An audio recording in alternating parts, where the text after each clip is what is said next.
Wanasema wahenga ni heri kuwahi kuliko kuchelewa bana.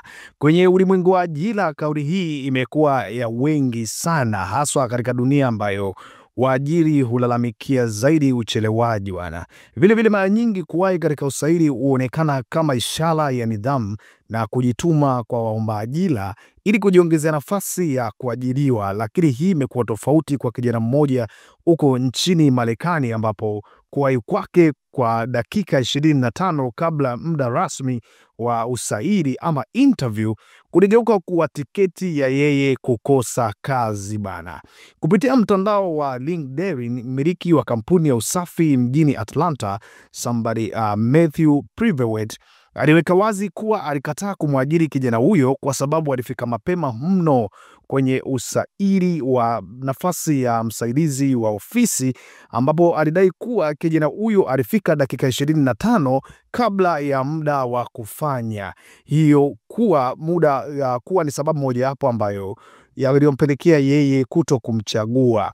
Alifafanua kuwa bana, ingawa kuwahi ni jambo jema, lakini kufika mapema kupita kiasi kunaweza kuashiria kutokuwa na uelewa wa kijamii au kudhani unapaswa kupewa kipaumbele. Vile vile alisema uwepo wa kijana huyo mapema ulimlazimisha aharakishe kazi zake na kumfanya ajisikie kukosa faragha ofisini kwake bana. Chapisho hilo liliibua mjadala mkali mtandaoni, ambapo baadhi ya watu walimunga mkono mwajiri huyo, lakini wengi walimtetea kijana huyo wakisema labda alikuwa anaogopa kuchelewa au hakuwa na usafiri wa uhakika, hivyo kuwahi kwake inapaswa kuonekana kama juhudi na si kosa, aliandika mtumiaji mmoja ambaye alikuwa amejibu kupitia posti hiyo. Wengine walienda mbali zaidi na kusema wangempatia kazi mara moja kwa kuonesha namna alivyothamini muda, lakini kwa Privett ambaye ndiye mwajiri, ujumbe ulikuwa wazi, akisisitiza kwamba kuwahi ni vizuri, lakini kuwahi mno kunaweza kugharimu zaidi ya vile ambavyo unadhani. Hilo limemkuta kijana huko nchini Marekani, wakati wahenga wanatuambia ufike mapema sehemu kabla ya dakika 30, lakini yeye aliwahi kabla dakika 25 ya ile interview.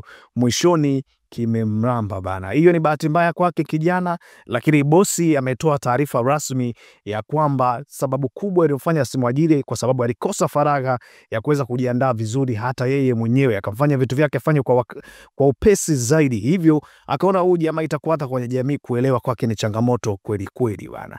Hiyo ni kutokea kule nchini Marekani. Endelea kuwa karibu na Locha Media kwa sababu ndio sehemu pekee ambayo wewe itakufikia taarifa kama hizi hapa.